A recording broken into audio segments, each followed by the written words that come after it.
15 सितंबर की रात गोरखपुर उत्तर प्रदेश के पिपराइच इलाके में एक ऐसी घटना हुई जिसने राज्य में पशु तस्करी के नेटवर्क और सिस्टम की कमजोरियों को उजागर कर दिया। दुर्गेश गुप्ता का महज 16 साल का बेटा दीपक पशु तस्करों का शिकार हो गया।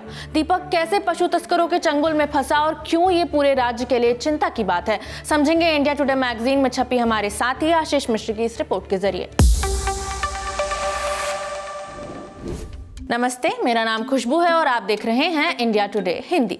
15 सितंबर की देर रात दुर्गेश के भांजे मोनू ने उन्हें फोन कर बताया कि 10 से 12 संदिग्ध लोग गांव में घूम रहे हैं। वो बोलेरो और पिकअप में पशुओं को लाद रहे हैं। दुर्गेश बेटे दीपक और भाई वीरेंद्र के साथ बाइक से वहां पहुंचे। दीपक ने जब शोर मचाया तो तस्करों ने पथराव किया, जिसमें दुर्गेश और वीरेंद्र घायल हुए। तस्करों ने दीपक को पकड़कर बोलेरो में डाला, रास्ते में लोहे की रॉड और डंडों से उसे पीटा और हत्या के बाद गुलरिया इलाके में शव फेंक कर भाग गए। इसी बीच ग्रामीणों ने दूसरी पिकअप को घेर लिया। तस्कर भागे, लेकिन बिहार के गोपालगंज के रहने वाले तस्कर अजहर हुसैन को पकड़कर मंदिर में बंधक बना लिया गया। इधर गुलरिया पुलिस ने शव बीआरडी मेडिकल कॉलेज की मोर्चरी में रखवाया और अगले दिन पहचान होने पर गांव में कोहराम मच गया। दीपक की मां सीमा देवी चीखते हुए कहती रही, मेरे बेटे ने क्या बिगाड़ा था, हत्यारों को फांसी दो। इस घटना के बाद पुलिस पर जबरदस्त दबाव बना और मुख्यमंत्री योगी आदित्यनाथ ने सख्त कार्रवाई के आदेश दिए। 17 सितंबर को पिपराइच और कुशीनगर पुलिस ने कुशीनगर के रहीम को मुठभेड़ में पकड़ा, जो इस कांड का मुख्य आरोपी माना जा रहा है। इससे पहले छोटू और राजू नाम के तस्कर भी हिरासत में लिए गए। अजहर पहले ही पकड़ा जा चुका था। अब इस नेटवर्क के सरगना मन्नू सेठ की तलाश जारी है। गोरखपुर रेंज के एक वरिष्ठ पुलिस अधिकारी नाम न छापने की शर्त पर बताते हैं, ये महज अपराधियों का गिरोह नहीं, इसके पीछे पूरा नेटवर्क है जो हर स्तर पर फैला है। जब तक सरगना पकड़ में नहीं आएंगे और पुलिस की आंतरिक सफाई नहीं होगी, तब तक ये धंधा चलता रहेगा। ये नेटवर्क बिहार, यूपी और बंगाल तक फैला है। घटना के बाद पुलिस डिपार्टमेंट में भी बड़ी कार्रवाई हुई। कुशीनगर जिले में विभागीय निर्णय के बाद 33 पुलिसकर्मियों को हटा दिया गया है।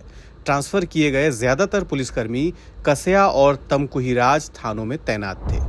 इन पुलिसकर्मियों पर तस्करों से मिली भगत के आरोप थे। गोरखपुर, देवरिया और कुशीनगर में तस्कर युवाओं को 4 से 5 हजार रुपए के लालच में पशु तस्करी में इस्तेमाल करते हैं। शाहपुर, शिवपुर, आवास, विकास और संगम चौराहे से पशुओं को पिकअप और ट्रकों में लादकर कुशीनगर होते हुए बिहार और फिर पश्चिम बंगाल भेजा जाता है। यूपी में फैला पशु तस्करों गिरोह युवाओं को निशाना बनाता है।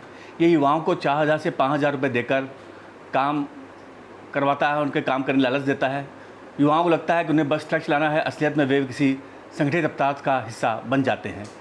तस्कर स्थानीय रास्तों के जानकार युवाओं को प्राथमिकता देता है, जो तेज़ गति से पुलिस नाकाबंदी तोड़कर गाड़ी आगे बढ़ा सके, और ऐसे युवाओं को प्रति चक्कर 2,000 रुपये मिलते हैं। रेकी करने वाले युवाओं को 1,000 से 1,500 रुपये देते हैं और पुलिस की जानकारी रखने वाले युवाओं को भी इसी तरह का पैसे का लाभ दिया जाता है।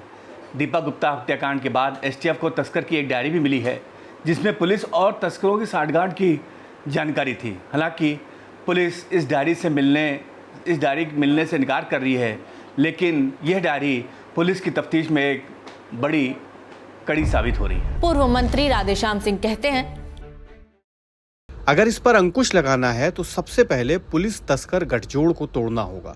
गाय के मांस को विदेश एक्सपोर्ट करने वाली फैक्ट्रियों और उनके मालिकों के नाम सार्वजनिक किए जाएं, जिससे जनता को गो तस्करी की असल वजह और उसे संरक्षण देने वालों के नाम पता चल सके। साथ ही उनके लाइसेंस निरस्त किए जाएं। गोरखपुर में हुई घटना ने सरकार और पुलिस को झकझोर दिया है। पूज्य मुख्यमंत्री योगी आदित्यनाथ जी के सरकार जब से बनी 2017 में, तब से गौवंश की तस्करी और गौवंश के लिए कत्ल खाने, ये दोनों पूरी तरह से बंद हैं। लेकिन कभी कभी इक्का दुक्का घटनाएं प्रदेश में घट रही हैं, और जिसके लिए पुलिस और प्रशासन पूरी तरह से सजग है। जो भी हमारे इस तरह की खबरें प्रदेश में आती हैं, हम लोग उसका बिल्कुल क्विक एक्शन लेते हैं, और हम लोगों का प्रयास है कि इस तरह की घटनाएं पूरी तरह से उत्तर प्रदेश में जो आ रही हैं वो भी बंद हों, वो भी घटना इस तरह की कोई घटनाक्रम ना चले। अब असली चुनौती ये है कि क्या इस बार कार्रवाई कुछ पुलिस कर्मियों की लाइन हाजिरी और कुछ तस्करों की गिरफ्तारी तक सीमित रहेगी, या फिर तस्करी के इस नेटवर्क को तोड़ने का ठोस प्रयास होगा। अपनी राय हमें कमेंट बॉक्स में जरूर बताएं। वीडियो में इतना ही, शुक्रिया।